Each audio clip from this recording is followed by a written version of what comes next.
Hello दोस्तों, स्वागत है आप लोग का हमारे यूट्यूब चैनल बाल स्टडी में। तो आज के इस वीडियो में हम देखने वाले क्लास 9th हिस्ट्री चैप्टर 5 का अति लघुतरीय और लघुतरीय प्रश्न देखने वाले हैं। चैप्टर का नाम है नाजीवाद और हिटलर का उत्कर्ष, ठीक ना। तो इसका हम लोग क्या देखने वाले हैं, अति लघुतरीय प्रश्न और लघुतरीय प्रश्न देखने वाले।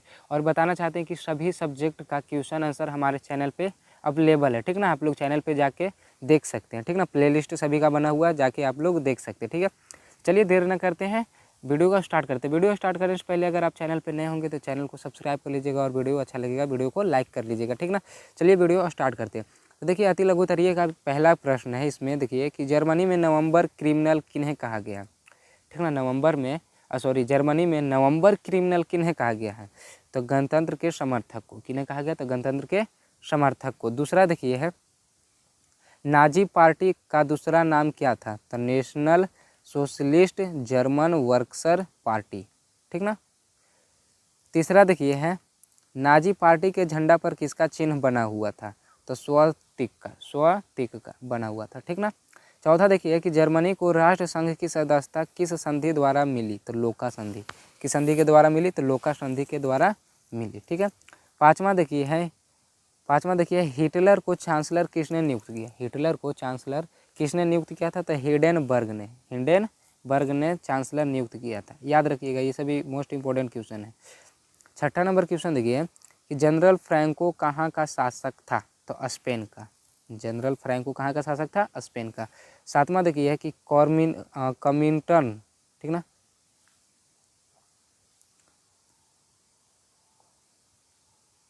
सातवां देखिए कॉमिंटर्न विरोधी समझौता में कौन कौन देश सम्मिलित थे, ठीक ना, तो जर्मनी और जापान सम्मिलित थे, ठीक ना। तो ये था अति लघुतरीय प्रश्न, हम लोग देख लिए। अब चलते हैं लघुतरीय प्रश्न, ठीक ना। वीडियो अच्छा लग रहा होगा तो वीडियो को लाइक ज़रूर कर दीजिएगा, ठीक ना, क्योंकि वीडियो बनाने में बहुत ही मेहनत लगता है, आप लोग अंदाज़ा नहीं लगा सकते हैं। देखिए पहला क्वेश्चन है लघुतरीय का कि नाजीवाद से आप क्या समझते हैं। चैप्टर का नाम भी यही था, नाजीवाद और हिटलर का उत्कर्ष। तो नाजीवाद क्या है, तो देखिए हो जाएगा, यह हिटलर द्वारा जर्मनी में प्रतिपादित सिद्धांत था, ठीक ना। यह सैनिकवाद, वीर पूजा, राज्य की सर्वोच्चता के सिद्धांत, यहूदी विरोधी विचारधारा तथा आर्य प्रजाति के श्रेष्ठता का समन्वय था, ठीक ना। ये था इसका उत्तर। चलिए देखिए दूसरा है कि हिटलर के उत्कर्ष में वर्साई की संधि का क्या महत्व था।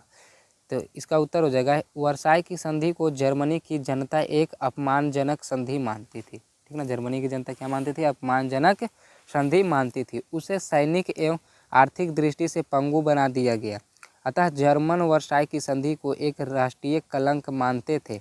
हिटलर ने जनभावना को और अधिक उभारा और जनता में अपनी पहचान बनाई, ठीक ना। हिटलर क्या किया, अपनी जनता में क्या बनाया, पहचान बना लिया, ठीक ना। धीरे धीरे जर्मन जनता हिटलर के नाजी दर्शन की ओर आकर्षित हुई, ठीक ना। जो जर्मन के जो जनता थे धीरे धीरे किसके ओर आकर्षित हो गए, तो हिटलर की ओर आकर्षित हो गए, ठीक ना। वर्साई की संधि हिटलर को राजनीतिक उत्कर्ष की ओर ले गया। ये था दूसरा का आंसर। तीसरा का आंसर देखिए, वेमर गणतंत्र ने हिटलर के उदय का मार्ग कैसे प्रशस्त कर दिया, ठीक ना। तो इसका देखिए उत्तर हो जाएगा, वेमर गणतंत्र ने 10 अगस्त 1919 को वेमर संविधान लागू किया। इसके अनुसार जर्मनी में संघीय शासन व्यवस्था लागू की गई तथा राष्ट्रपति को आपातकालीन शक्तियां दी गई, ठीक ना।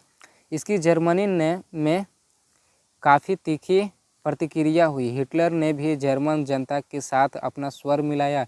हिटलर ने इसी विचार को नाजीवाद के रूप में प्रस्तुत किया। वेमर गणतंत्र ने हिटलर के उदय का मार्ग प्रस्तुत किया, ठीक है। चलिए चौथा नंबर देखते हैं। तो चौथा नंबर क्या देखिए है, जर्मन पूंजीपतियों ने हिटलर का साथ क्यों दिया। जो जर्मन पूंजीपतियों जो था ना, उनका साथ क्यों दिया हिटलर का। देखिए इसका कारण हो जाएगा, जर्मनी का एक बड़ा जन समुदाय जिसमें मध्यम वर्ग बेरोजगार थे, यहूदी विरोधी थे, ठीक ना। साधारण जनता भी यहूदियों से घृणा करती थी।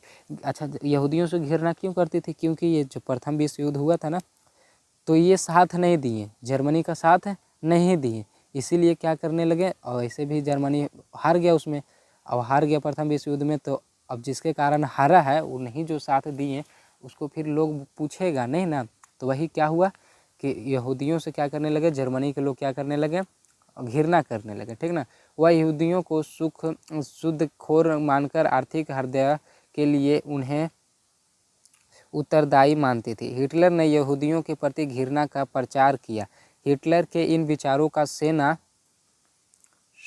उद्योगपतियों, भूमिपतियों एवं गणतंत्र विरोधी राजनीतिज्ञों पर प्रभाव पड़ा। ठीक ना, वे सभी हिटलर को जर्मनी का मसीहा मानकर उसके साथ हो गए। ठीक ना, तो ऑब्जेक्टिव में क्वेश्चन भी पूछा जाता है, जर्मनी का मसीहा किसे कहा जाता है? तो हिटलर को कहा जाता है। आप लोग याद रखिएगा। ठीक ना, 5वां नंबर क्वेश्चन देखिए, हिटलर की यहूदियों के प्रति क्या नीति थी? तो अब क्या नीति रहेगी ये आप लोग समझ ही चुके हैं। यहूदी जो लोग थे वो तो साथ नहीं दिए थे प्रथम विश्व युद्ध में हिटलर का। ठीक ना, तो देखिए क्या है, उत्तर हो जाएगा हिटलर ने यहूदियों को समूल नष्ट करने की नीति अपनाई। ठीक ना, यहूदियों को अवांछित प्रजाति घोषित कर अवर्णनीय अत्याचार किए।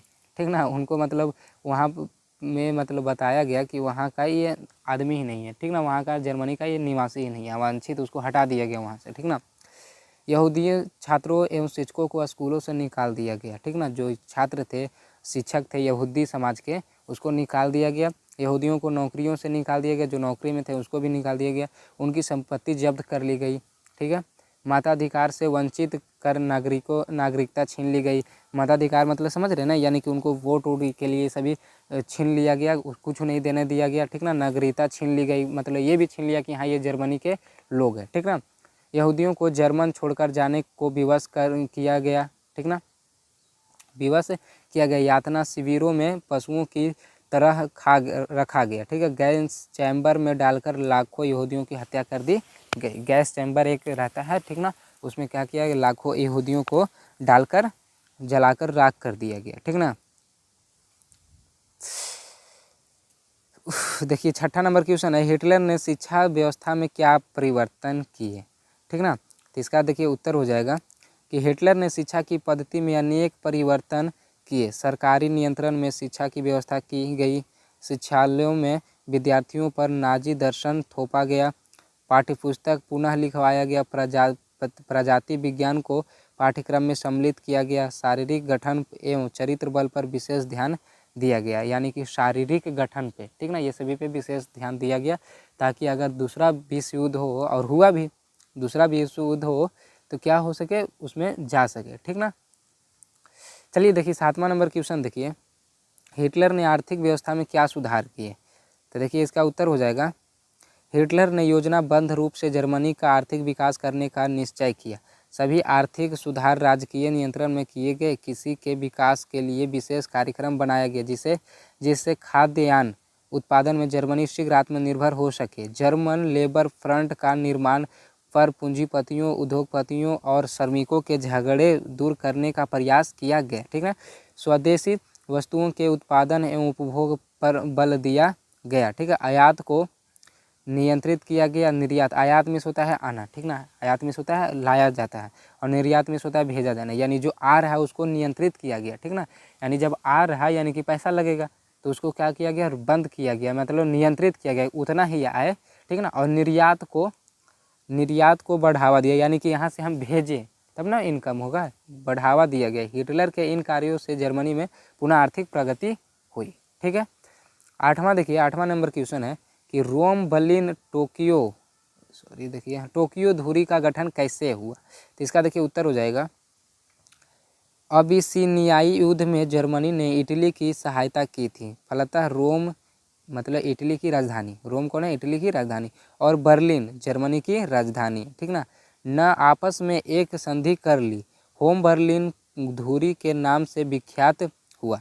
होम बर्लिन, जहाँ भी धुरी अगर बोल दे ना, समझ आइएगा कि होम बर्लिन, सॉरी होम नहीं, रोम है यहाँ पर होम लिखा गया, रोम यहाँ पर र कर लीजिएगा। ठीक ना, रोम और बर्लिन, रोम क्या है, तो इटली की राजधानी है, और बर्लिन कौन सा राजधानी है, तो जर्मनी की राजधानी।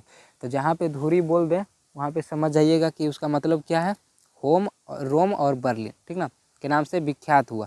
1936 में जर्मनी और जापान ने साम्यवाद के विरुद्ध एक आपसी समझौता किया।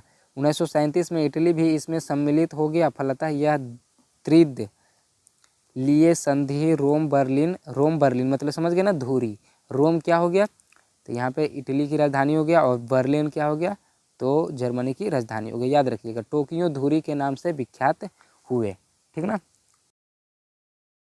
9वां नंबर देखिए, हिटलर ने पोलैंड पर क्यों आक्रमण किया, इसके क्या परिणाम हुए, ठीक ना, क्यों किया और इसके परिणाम क्या हुआ, हारा के जीता का हुआ, जो देखते हैं, ठीक ना। तो इसका उत्तर हो जाएगा वारसाई की संधि में पोलैंड को जो पोलिस गलियारा दी गई थी उसे हिटलर वापस ले लेना चाहता था, ठीक ना। उसने पोलैंड से इसे वापस करने की मांग की।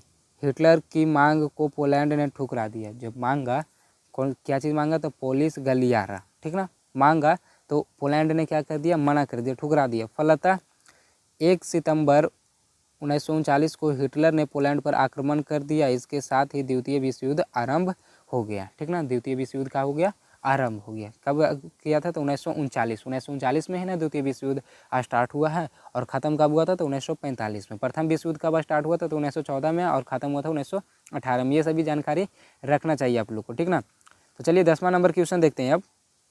नाजीवाद ने द्वितीय विश्व युद्ध की पृष्ठभूमि कैसे तैयार की, नाजीवाद ने, ठीक ना। तो इसका उत्तर हो जाएगा हिटलर जर्मनी के साथ मित्र राष्ट्रों द्वारा किए गए अपमानजनक और विद्वेषपूर्ण व्यवहार को भूला नहीं था। अपने नाजी दर्शन के अनुसार वह शक्ति के बल पर जर्मन साम्राज्य की सीमा और गौरव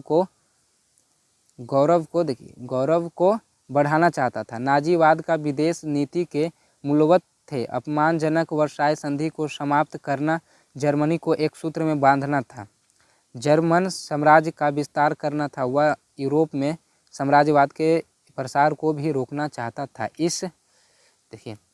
इस तरह नाजीवाद ने द्वितीय विश्व युद्ध की पृष्ठभूमि तैयार कर दी, ठीक ना। तो ये था 10वां का उत्तर, ठीक है। तो समझ गए, ये 10वां का उत्तर भी आप लोग समझ गए, ठीक है। तो चलिए वीडियो समाप्त होता है यहीं पे, मिलते हैं अगले वीडियो में, तब तक के लिए जय हिंद, जय भारत।